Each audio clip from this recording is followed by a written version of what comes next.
बिहार में पिछले कुछ हफ्तों से बीपीएससी का प्रोटेस्ट सबसे ज्यादा मीडिया से लेके पब्लिक स्पेसेस में अपनी विजिबिलिटी बना के रखा है। और उस बीपीएससी प्रोटेस्ट में से भी अगर आप देखिएगा तो पिछले दो हफ्तों में, पिछले एक हफ्ते में कहिए, सबसे ज्यादा जिन मुद्दों की विजिबिलिटी बनी है मीडिया में भी और पब्लिक स्पेस में भी, पब्लिक डायलॉग में भी, वो है प्रशांत किशोर का वैनिटी वैन, उनका अरेस्टिंग और जो थप्पड़ मारा गया था, उनको अलिजली थप्पड़ मारा गया था, कहा गया था। ऐसा सारे मीडिया ने, सबने चलाया था, बड़े बड़े पत्रकार लोगों ने भी ये बात को चलाया था। उसके ऊपर हम एक अलग से वीडियो बनाएंगे किस तरह से बिहार की लोकल मीडिया अपनी गलतियों के लिए माफी तक नहीं मांगता है और अफवाहें फैलाता है। तो थप्पड़ का भी हम कुछ बात नहीं करते, उसको छोड़ देते हैं। अरेस्टिंग के ऊपर भी पार्टी की तरफ से, सत्ता पक्ष के द्वारा भी अलग से अफवाह फैलाया गया है, उसके ऊपर भी हम आपको एक वीडियो बना करके देंगे। आज हम बात करेंगे उस वैनिटी वैन के ऊपर कि किस तरह से वैनिटी वैन के ऊपर आरटीओ, जो बिहार सरकार का आरटीओ है, जो ट्रांसपोर्ट डिपार्टमेंट है, वो किस तरह से अफवाह फैला रहा है और किस तरह से आरटीओ डिपार्टमेंट कितना दोषी है इस पूरे मामले में कि इनको लज्जा तक नहीं आती है। इस मुद्दे पे बात करते हुए, हिंदुस्तान के अंदर बिहार वो राज्य है जहां पे रिक्रिएशनल व्हीकल पॉलिसी बिहार का आज तक बना ही नहीं है। और ये जो पॉलिसी बिहार का, जिन गाड़ियों को डील करने के लिए, जिन गाड़ियों के संबंध में कोई कानून नियम बिहार में आज तक कोई बना ही नहीं है, कोई नीति ही नहीं बनी है, उस गाड़ी के ऊपर ये ज्ञान बांट रहे हैं। बिहार, अभी आपने देखा होगा कि बिहार अभी पिछले साल ही बिहार ने फिल्म पॉलिसी पहली बार बनाई है। तो अभी तक बिहार ने फिल्म पॉलिसी तो पहली बार बना दी है, लेकिन रिक्रिएशनल व्हीकल पॉलिसी आज तक नहीं बनाई है। और ये सब कुछ हम आपको बताएंगे। और यही कारण है कि वो 10 पॉइंट जो वो दे रहे हैं इस पूरे मामले में, प्रशांत किशोर के खिलाफ की रजिस्ट्रेशन जो है 2011 में खरीदा गया, 16 में उसका किया गया, उसको रजिस्ट्रेशन कराया गया, या फिर उदय सिंह किसी और के नाम पे है वो व्हीकल जो है, टैक्स का डिटेल पता नहीं चल रहा है, फॉल्ट है बिहार इसमें चेचिस में फॉल्ट है, पर्सनल है या कॉमर्शियल है ये पता नहीं चल रहा है, वो है पर्सनल लेकिन कॉमर्शियल यूज कर रहे हैं, डिलक्स कैटेगरी का आता है, 25 सीटर का होना चाहिए, सिंगल सीटर में कैसे उसका रजिस्ट्रेशन करा लिया। ये सब मुद्दा वो इसलिए बना रहे हैं क्योंकि बिहार का कोई भी रिक्रिएशनल व्हीकल पॉलिसी है ही नहीं। रिक्रिएशनल व्हीकल पॉलिसी भारत सरकार का है। हिंदुस्तान के अंदर कई राज्यों का अपना रिक्रिएशनल व्हीकल पॉलिसी है। महाराष्ट्र का इतना बढ़िया है, कर्नाटक का जाकर के देख लीजिए, आप गुजरात का जाकर के देख लीजिए, आप छोटा सा राज्य त्रिपुरा का अपना रिक्रिएशनल व्हीकल पॉलिसी है। हिमाचल प्रदेश का ये पॉलिसी है, लेकिन बिहार का आज तक वो पॉलिसी ही नहीं बना है, कोई नियम कोई कानून बना ही नहीं है। तो ये पता नहीं किस आधार पे ये जजमेंट दे रहे हैं, आम रोड के आधार पर, जबकि ये जो वैनिटी वैन होता है वो आम गाड़ियां नहीं होती है, इसको कहते हैं रिक्रिएशनल व्हीकल, एक अलग तरह का है। और पूरे दुनिया में इसका अपना एक ऑर्गेनाइजेशन बना हुआ, अपना एक एसोसिएशन है, अपना इनका एक कानून है, और भारत सरकार का अपना कानून बना हुआ है। और वो आप देख सकते हैं यहाँ पे कि पूरा पॉलिसी डिजाइन किया हुआ है। केरल सरकार का अपना, उनके वेबसाइट पे आज भी जाइएगा देखिएगा तो पूरा पॉलिसी बना हुआ है, लेकिन बिहार सरकार का कोई पॉलिसी नहीं है। जब पॉलिसी नहीं है तो आप किसी को गलत सही कैसे ठहरा रहे हैं?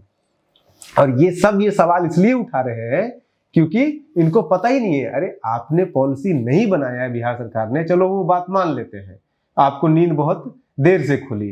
जैसे आपने सिनेमा पॉलिसी, फिल्म पॉलिसी अभी बनाया है, पिछले दो महीने पहले बनाया है, तो नींद से खुले, नींद से जागे, अब चलो जाग तो गए। कम से कम इसमें नहीं अगर आपने बनाया है रिक्रिएशनल व्हीकल पॉलिसी बिहार का, तो दूसरे का पढ़ लेते, गोवा का पढ़ लेते, भारत सरकार का रिक्रिएशनल पॉलिसी व्हीकल पॉलिसी पढ़ लेते, तब ये सवाल नहीं उठाते। और ये इसीलिए हम आपको सारा कुछ इसमें बताएंगे। जैसे उदाहरण के लिए ये कहते हैं कि इस जो व्हीकल है, जो प्रशांत किशोर का वैनिटी वैन है, हालांकि ये वैनिटी वैन नहीं है, वो भी मैं आपको बताऊंगा कैसे वैनिटी वैन नहीं है। रिक्रिएशनल व्हीकल में बहुत तरह के व्हीकल आते हैं, मोटर होम्स आते हैं, कैरावैन आते हैं, एक और उसका होता है कैंपर वैन उसको बोलते हैं, और भी बहुत तरह की कैटेगरी। तो ये जो प्रशांत किशोर का है ये वैनिटी वैन नहीं है, ये या तो कैरावैन में आएगा, या कैंपर वैन में आएगा, या होम में आएगा, मोटर होम में आएगा, लेकिन ये वैनिटी वैन नहीं हो सकता है। ये सब कुछ बताएंगे। अब पहले ये समझिए कि जो ये बिहार सरकार कह रही है कि जून 2011 में इस गाड़ी का जो पंजाब नंबर है प्रशांत किशोर वाले का, उसका वो खरीदा गया है, रजिस्ट्रेशन हुआ 2017 में जाकर के 28 नवंबर 2016 को 17 को। ये 6 साल के बाद क्यों हुआ है? इसका मतलब कि इसमें फर्जीवाड़ा है। कोई फर्जीवाड़ा नहीं है। ये इसलिए हुआ है क्योंकि कोई भी कंपनी इस तरह का मॉडिफाइड, जिसको कि रिक्रिएशनल व्हीकल कहते हैं, वो बेचती नहीं है बना करके। कोई भी व्यक्ति, पहले जाइएगा आप चेचिस खरीदिएगा किसी भी कंपनी का, आप टाटा का खरीद लीजिए, आप फोर्स का खरीद लीजिए, आप किसी भी कंपनी का छोटा बड़ा 4 चक्का 6 चक्का 8 चक्का 10 चक्का जिसका मन है उसका खरीद लिया आपने। चेचिस एक बार आपने खरीद लिया तो उसको खरीदने के बाद फिर आपको उसको ले जा करके ट्रांसफॉर्म करवाना है, यानी कि उसका चेचिस, उसका जो पूरा बॉडी बनवाना है। आपने सपोज कीजिए मैंने एक ट्रक खरीदा या मैंने एक बस खरीदा, मैंने बस को चलाया बहुत लंबे समय तक, 2 साल 4 साल 5 साल, या मैंने ट्रैवलर खरीदा और उसको मैंने चलाया। उसके बाद मेरा मन हुआ 5 साल के बाद कि मैं इसको वैनिटी वैन में या फिर मैं इसको कैरावैन में कन्वर्ट कर लेता हूँ। तो मैं किसी भी व्यक्ति के पास जाऊँगा, हिंदुस्तान के अंदर बहुत सारे कंपनियों के नाम पर लिखे हुए हैं, बहुत सारी कंपनियां हैं जो कि रिक्रिएशनल व्हीकल्स बनाती है, यानी कि रिक्रिएट करती है इन व्हीकल्स को। उसके पास जाऊंगा, उनको दूंगा कि मुझे ये इतना इतना चाहिए, मेरा ये बजट है। फिर उसके बाद उस स्टेट का, जहां पे हमें इस सरकार को जाकर के दूंगा, जिस भी राज्य में जाकर के मैं दूंगा ये अपनी गाड़ी को मॉडिफाइड करने के लिए, वो वहां के राज्य सरकार से नो ऑब्जेक्शन सर्टिफिकेट लेगा और सारा कुछ डिटेल उसमें भर के देना पड़ता है। और ये गाइडलाइन भारत सरकार ने दिया है। ये गाइडलाइन राज्य की अलग अलग सरकारें देती है कि आपको इसमें क्या क्या ध्यान रखना है और सारा डिटेल सरकार को देना होता है। आपने इसमें कौन सा सोफा यूज किया है, किस कंपनी का बल्ब लगाया है, किस कंपनी का आपने यहाँ पे इन्वर्टर लगाया है, सब कुछ सारा डिटेल आपको देना पड़ेगा जब आप इस तरह का विकल्प बना रहे हैं तो। लेकिन ये काम करता है जो रिक्रिएट कर रहा होता है, वो कंपनी करता है, फिर आपको रिक्रिएट करके दे देता है। तो 2 बार रजिस्ट्रेशन होगा। एक बार हमने जब खरीदा 2011 में, हमने उसको जैसे भी फोर्स का है, जो भी है ट्रक है, हमने उसको ट्रक की तरह चलाया। फिर उसके बाद जब मैं रीमोडिफाइड करवा रहा हूँ इसको, तब मैं दोबारा रजिस्ट्रेशन इसका कराऊंगा। फिर उसके बाद फिर अलग अलग सरकार का अलग अलग नियम है। भारत सरकार का, बिहार सरकार का अलग अलग नियम हो सकता है, क्योंकि ट्रांसपोर्ट जो है वो संवर्धी सूची में आता है। राज्य सरकार भी बनाती है नियम और केंद्र सरकार भी नियम बनाती है, इसलिए आपको स्टेट हाईवे भी मिलेगा और नेशनल हाईवे भी मिलता है। नेशनल हाईवे को मैनेज करती है केंद्र सरकार और स्टेट हाईवे को मैनेज करती है राज्य सरकार। तो इस मुद्दे पर, ट्रांसपोर्ट के मुद्दे पे, राज्य और केंद्र की दोनों सरकारें नीति बनाती है, दोनों सरकारें टैक्स भी लेती है, दोनों सरकारें नियम भी बनाती है, कानून भी बनाती है, हर चीज करती है। इसीलिए केंद्र सरकार एग्जाम्पल के तौर पर रजिस्ट्रेशन का 1000 रुपया 1 साल का लेती है, पूरे एक महीने का 1000 रुपया लेती है इस तरह का ट्रांसपोर्टेशन व्हीकल का, यानी कि महीने का, साल का पूरे के पूरे 12,000 रुपया लेती है। लेकिन बहुत सारे ऐसे राज्य हैं जो कि ज्यादा लेती है। उदाहरण के लिए आप चले जाइए महाराष्ट्र में आपके रिक्रिएटेड व्हीकल या जो भी है, वैनिटी वैन है या कैरावैन है, उसका लंबाई नापा जाएगा। अगर वो 10 मीटर का है तो 50,000 रुपया लगेगा 1 साल का। अगर वो व्हीकल और ज्यादा बड़ा है तो बढ़ जाएगा, और नॉर्मली इसका एवरेज 1.25 लाख रुपए तक जाता है। जैसे कि जो शाहरुख खान का जो गाड़ी है, जो उनका वैनिटी वैन है, उसका 1.25 लाख रुपए 1 साल का सिर्फ रजिस्ट्रेशन टैक्स लगता है। बहुत सारे ऐसे राज्य, जैसे गोवा आप देख लीजिए, गोवा में अगर आप जाइएगा तो गोवा का वहां पे रिबेट तक देती है। गोवा कहती है कि आप यहाँ पे आकर के वैनिटी वैन बनाइए या यहाँ पे आकर के कैरावैन बनाइए, क्योंकि कैरावैन में बहुत हद तक ट्रैवलर लोग यूज करते हैं। 1 दिन 2 दिन 4 दिन 10 दिन के लिए यूज किया, फिर अपना तो किराए पे लगते हैं, इसलिए ट्रैवल को, टूरिज्म को प्रमोट करने के लिए ये किया जाता है। तो गोवा सरकार ने पॉलिसी बनाया कि जो भी व्यक्ति प्राइवेट हो वो आकर के अगर गोवा में वैनिटी वैन या फिर कैरावैन बनाता है बिजनेस पर्पज के लिए, तो उसको सब्सिडी देती है। 10% से लेकर के 25% तक सब्सिडी देती है, यानी कि 5 लाख से 25 लाख तक का सब्सिडी, 20 लाख तक का सब्सिडी गोवा गवर्नमेंट देती है। उसके बाद फिर रजिस्ट्रेशन में सब्सिडी देती है। 3 साल तक आपका रजिस्ट्रेशन में सब्सिडी दे दिया जाएगा आपको, और भी बहुत तरह के सब्सिडीज दिया जाता है रोड टैक्स में और तरह के टैक्सेज में। तो अलग अलग सरकारें अलग अलग तरह के इसको प्रमोट करती है।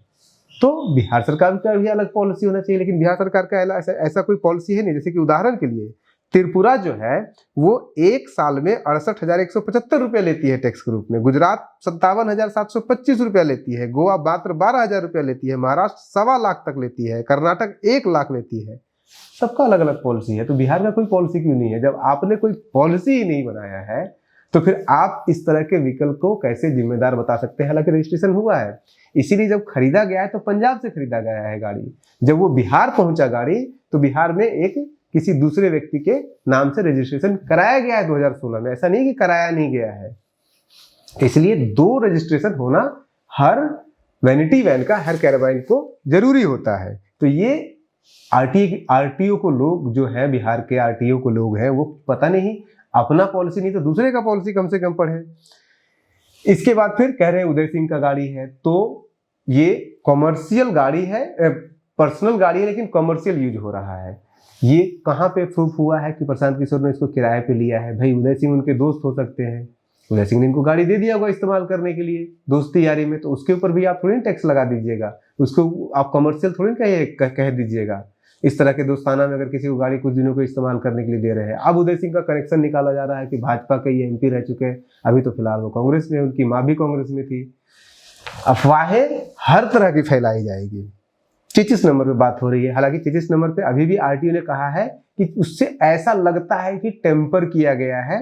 हो सकता है एक्सीडेंटली टेम्पर हुआ हो सकता है कि वो घिस गया हो, और अभी तो फाइनल इसका रिपोर्ट नहीं आया है। और घिस भी जाता है तो ऐसे विकल्प में है कि घिस जाता है तो फिर से उसका 33 नंबर को फिर से गुदवा दीजिए, वो कर दीजिए।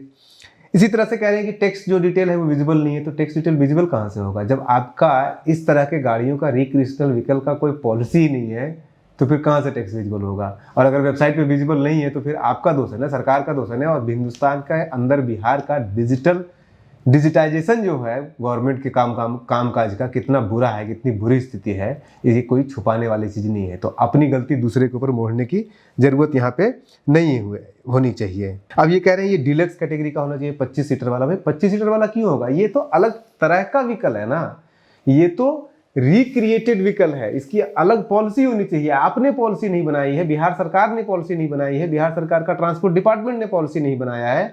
तो जब आपने पॉलिसी नहीं बनाया है तो फिर इसका कैटेगरी तो आप क्रिएट करेंगे ना। भारत सरकार का जो कैटेगरी बना हुआ है 12,000 वो दे रही होगी, ये आपने नहीं इसको अपलोड किया, क्योंकि आपके पास कोई कैटेगरी नहीं होगा इस व्हीकल का। लेकिन दूसरे राज्यों में तो है ना, दूसरे राज्यों में पॉलिसी भी है और इस पॉलिसी के खिलाफ लोग एकजुट भी होते हैं, लोग प्रोटेस्ट भी करते हैं। उदाहरण के लिए महाराष्ट्र में 2010 के जनवरी में ये महाराष्ट्र सरकार ने नियम बनाया कि जो भी रिक्रिएटेड व्हीकल है या फिर जो भी वैनिटी वैन है या फिर कैरावान है, अगर वो 10 मीटर लंबा है तो उसका 50,000 वो होगा, जो है आपका टैक्स होगा। फिर दिसंबर 2018 में महाराष्ट्र सरकार ने कहा कि सबको 2.25 लाख रुपए देना होगा, कोई भी वैनिटी वैन रखे हुए हैं तो, कोई भी लग्जरी वैनिटी वैन रखा हुआ है तो। इसके खिलाफ प्रोटेस्ट हुआ। वहाँ के जो ऑर्गेनाइजेशन, इन लोगों ने, जितने भी लोग वैनिटी वैन या फिर कैरावान को किराए पर लोगों को देते हैं, उससे को कमर्शियल यूज करते हैं, या फिर इसको बनाने वाले जो बिजनेसमैन, अलग अलग कंपनियां जो है जिसका आप लिस्ट में नाम देख रहे होंगे, ये सारे लोगों ने प्रोटेस्ट किया महाराष्ट्र सरकार के खिलाफ। ऐसे तो हमारा बिजनेस पूरा का पूरा ठप पड़ जाएगा। और इनके ऑर्गेनाइजेशन का नाम था all camper van owner association, और इसके अध्यक्ष थे केतन रावत। वही केतन रावल है जो पिछले कोरोना के दौरान मुंबई पुलिस को फ्री में वैनिटी वैन दिया था कि आप इसका इस्तेमाल कीजिए जब आप ऑन ड्यूटी है, क्योंकि रात दिन लोग ड्यूटी कर रहे थे। तो वो भी खूब न्यूज़ बना था कि वैनिटी वैन दिया गया है पुलिस वाले को, ये वही है। तो इन लोगों ने प्रोटेस्ट किया था महाराष्ट्र सरकार के खिलाफ, उन्होंने हड़ताल भी किया था उस समय पे 2018 में। तो इस लेवल पे वहाँ पे डेवलप है। और बिहार में क्या है? बिहार में कुछ नहीं है। आप गोवा के वेबसाइट पे पड़ा हुआ है रिक्रिएशनल पॉलिसी का पूरा जो है डॉक्यूमेंट पड़ा हुआ है, आप खुद जा करके देख सकते हैं। वहाँ पे प्रमोट करती है इस तरह की गाड़ियों के लिए। और अगर बिहार में इस तरह का कोई पॉलिसी है तो जिस भी राज्य के अंदर वैनिटी वैन है, अगर वैनिटी वैन को आप रिकॉग्नाइज कर रहे हैं, तो वैनिटी वैन का नियम है कि आपको वैनिटी वैन के साथ साथ वैनिटी वैन कहाँ पे खड़ा होगा उसका एक अलग नियम कानून बना हुआ है। आप कहीं पे नहीं खड़ा कर सकते हैं, क्योंकि वहाँ पे उसको चार्जर चाहिए होता है, वहाँ पे सुरक्षा का इंतजाम होना चाहिए, वहाँ पे उस वैनिटी वैन के लिए जो भी डिस्पोजल होगा उसको डिस्पोज करने की व्यवस्था होनी चाहिए, वहाँ पे पानी की व्यवस्था होनी चाहिए। और उसको पूरा का पूरा पार्क कहा जाता है, उसको नाम भी दिया गया है स्टैंड अलोन पार्क। और ये सारे राज्यों में, जिस राज्य में भी विकल्प पॉलिसी बना हुआ है, रिक्रिएशनल विकल्प पॉलिसी बना हुआ है, वहाँ पे ये पार्क बनाना जरूरी है। लेकिन बिहार में कहाँ पे, कहीं पे आपने देखा है? हालांकि बिहार सरकार का अगर जाकर के बैक में जाके देखिएगा तो 28 अप्रैल 2013 को बिहार सरकार ने इसी पटना से, इसी नीतीश कुमार ने एक कैराबाइन को यहाँ से रवाना किया था। टूरिज्म डिपार्टमेंट जो थे उस समय, टूरिज्म डिपार्टमेंट ने यहाँ इसको रवाना किया था। और उसमें ये हुआ था कि एक व्हीकल जो फोर्स जो होता है, ट्रैवलर होता है, उसको कन्वर्ट किया गया था एक पूरा का पूरा कैराबाइन में, जिसको वैनिटी वैन भी कहते हैं, जिसको आप जो भी कह लीजिए। लेकिन वो उसके अंदर उस जो बिहार सरकार ने जो बनाया था, बड़ा मज़ेदार है। देखिए क्या है कि बिहार सरकार ने जो वैनिटी वैन बनाया या फिर कैराबाइन उसको कह लीजिए, जो भी उसको नाम दे लीजिए, उसका नाम रखा था वंडर ऑन व्हील। और इस वैनिटी वैन के अंदर किचन है, फ्रिज है, माइक्रोवेव है, कॉफ़ी मेकर है, जो है कॉर्डलेस ट्रांसमीटर है, कॉर्डलेस बात करने के लिए वो है, एलसीडी टीवी भी है, सेटेलाइट टीवी भी इसके अंदर है। उसके साथ साथ सोफा लगा हुआ है इसमें, और 2 बच्चे और 2 वयस्क के सोने की व्यवस्था है। सोफा को ही फोल्ड करके कन्वर्ट करने वाला व्यवस्था बना हुआ है। अब देखिएगा कि जो भारत सरकार ने पॉलिसी बनाया है, वो रिक्रिएट करते समय क्या क्या ध्यान रखना चाहिए, और रात को कैसा होना चाहिए, दिन को कैसा होना चाहिए वैनिटी वैन, ये सारा पूरा उसने चित्र के माध्यम से इसमें दिखाया हुआ है। लेकिन बिहार सरकार ने बना तो दिया ये पूरा का पूरा, बाथरूम भी दे दिया, किचन भी दे दिया, सब कुछ उसमें, फ्रिज वगैरह सब कुछ दे दिया, एसी फेसी सब दे दिया, लेकिन पॉलिसी नहीं बनाया आज तक। और आज तक संभवतः यही कारण है कि वो व्हीकल जो बिहार सरकार ने चलाया था, और नीतीश कुमार उसमें खुद गए थे। जिस दिन पहले बार इसका उद्घाटन किया गया था, उस दिन नीतीश कुमार पटना से राजगीर इसी व्हीकल में गए थे, और उनके साथ उस समय के जो टूरिज्म मिनिस्टर थे सुनील कुमार पिंटू, वो भी साथ में थे। और आज की डेट में जो मंत्री, उसमें भी मंत्री थे विजय कुमार चौधरी, वो भी साथ में थे। उनके साथ 3 IAS अधिकारी 4 भी थे। अंजनी कुमार जो अभी बड़े राइट हैंड माने जाते हैं नीतीश कुमार के। उसके बाद मिहिर कुमार को भी, जो कि इनका कभी आया था नाम उसमें लाइब्रेरी घोटाला में, हमने एक अलग वीडियो बनाया था। उसके बाद फिर आतिश चंद्रा और डॉक्टर बी राजेंद्र, ये सब लोग गए थे उसके अंदर बैठ करके। और उसका किराया पता है कितना है उस वैनिटी वैन का? जिस समय लॉन्च हुआ था 2013 में, उसका किराया उस समय मात्र 30 रुपये पर किलोमीटर था। 250 किलोमीटर मिनिमम आपको चलना था, यानी कि एक दिन का किराया 7,500 रुपये था। आप 250 किलोमीटर, उसमें 250 किलोमीटर फ्री है, उसके लिए अलग से आपको पेट्रोल वगैरह नहीं देना है। 250 किलोमीटर के बाद एक्स्ट्रा चलते हैं तो 30 रुपये के हिसाब से आपको एक्स्ट्रा पैसा देना पड़ेगा। यानी कि अगर आप एक दिन में 250 किलोमीटर से कम चल रहे हैं तो 7,500 रुपये में एक दिन का पूरा वैनिटी वैन मिलेगा आपको। और अब उसका रेट 35 रुपये हो गया है। लेकिन वो आज तक समझ में नहीं आता है कहाँ है, कभी देखने को भी नहीं, फेल है एक तरह का ये पूरा का पूरा सिस्टम बिहार का। वही बिहार सरकार और वही जदयू के नेता और स्पोक पर्सन बड़े बड़े जो हैं, वो कह रहे हैं कि 25 लाख रुपए किराया लगा है। बीजेपी के लोग कह रहे हैं 25 लाख रुपए एक दिन का किराया है। तो बिहार सरकार ने भी तो वैनिटी वैन जारी किया है ना, बिहार सरकार ने भी तो कैराबाइन निकाला है पर्यटकों के लिए। उसका किराया तो मात्र 7,500, आज के रेट में 8,250 रुपये है। तो फिर आपके वैनिटी वैन का किराया जो है वो 8,250 रुपये है। कंगना रनावत ने 65 लाख में बनाया, आप इसको 2 करोड़ कर दिए, जबकि इनका बहुत छोटा सा है। फोर्स जो होता है छोटा वाला ट्रैवलर, उससे बना हुआ है। इस तरह के ट्रैवलर से बनाया हुआ कोई भी वैनिटी वैन का दाम कोई भी 30, 40, 50 लाख से ज़्यादा तो हो ही नहीं सकता है। 65 लाख में तो बनाई हुई है कंगना रनावत, और इसका किराया ये गूगल सर्च करके देख के 25 लाख बोल रहे थे। बिहार सरकार खुद उसका किराया 8,500 रुपये, अरे 8 नहीं 10 होगा, 15 होगा, 15,000 से ज़्यादा तो किराया इसका हो ही नहीं सकता है जो प्रशांत किशोर का था। और जो प्रशांत किशोर का व्हीकल है ना, उसमें कोई और भी नहीं देख रहा है। प्रशांत किशोर का व्हीकल का नाम आप देखिएगा डीसी उस पर लिखा हुआ, और डीसी जो है वो जिसने रिक्रिएट किया है, उसका नाम पूरा था डीसी डिजाइन, कंपनी का नाम है जिसने इसको रीडिजाइन किया है। और इसके जो मालिक है वो है दिलीप छबरिया। दिलीप छबरिया वही है, और डीसी कंपनी वही कंपनी है जो आडवाणी जी का 2011 का भारत जो उन्होंने भ्रमण किया था उसका रथ बनाया था। यही दिलीप छबरिया ने शाहरुख खान का 2009 में रथ बनाया है। यही दिलीप छबरिया ने बहुत लोगों का रथ बनाया है, सलमान खान का बहुत लोगों का बनाया। इस तरह के बहुत सारी कंपनियां हैं जो कि अलग अलग लोग, जैसे बिहार सरकार है, बिहार सरकार ने जो बनाया था वो बाबर राजू जो कि गुड़गांव में है, बिहार सरकार ने वहाँ से बनाया था। इसके अलावा और भी कंपनियां हैं, जैसे कि बेस कैंप एक कंपनी का नाम है, एक कंपनी का JCBL नाम है, एक का कैराबाइन कन्वर्जन नाम है। बहुत सारी कंपनी है जो कि इस तरह का काम कर रही है, और सभी राज्यों में अलग अलग नियम है। अब इतना कुछ जानने के बाद अगर फिर भी आपको लगता है कि बिहार सरकार के जो RTO डिपार्टमेंट है उनको कोई आइडिया है इस जो कन्वर्टेड व्हीकल है जिसको RV कहते हैं उसके बारे में, तो भगवान भला करे ऐसे RTO का और ऐसे बिहार सरकार के ऐसे स्पोक पर्सन का या ऐसे नेताओं का। अब ऐसा नहीं है कि इस तरह से, जिस तरह से बिहार सरकार ने एक्शन लिया है इस वैनिटी वैन के ऊपर, कहीं और वैनिटी वैन के ऊपर एक्शन नहीं लिया जाता है। यही केरला अभी देख लीजिए 2019 में, फरवरी 2019 में वहाँ पे एक फिल्म की शूटिंग हो रही थी, 3 एक्टरों का 3 वैनिटी वैन वहाँ पे था, उसको सीज कर लिया गया था। लेकिन सीज किया गया था तब जब केरला का अपना व्हीकल पॉलिसी था, उस पॉलिसी के अकॉर्डिंग सीज किया गया था। उन्होंने टैक्स नहीं जमा किया था, टैक्स उन्होंने जमा कर दिया। 3 व्हीकल का 2 लाख रुपए बताते हैं कि टैक्स उन्होंने जमा नहीं किया था, टैक्स जमा किया, फिर से अपना व्हीकल हो गया उनका।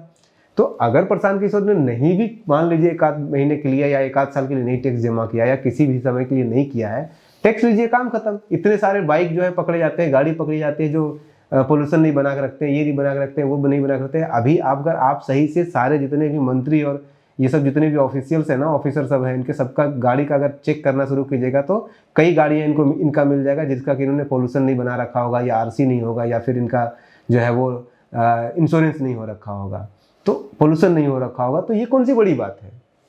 ऐसे बहुत सारे सवाल हैं जो अफवाहें उड़ाई जा रही है। आप बने रहिए न्यूज़ हंटर के साथ। हम अभी बहुत कुछ तहखाने में बचा हुआ है, निकाल के खुद के लिए आपके लिए ला रहे हैं, लाते रहेंगे। नमस्कार।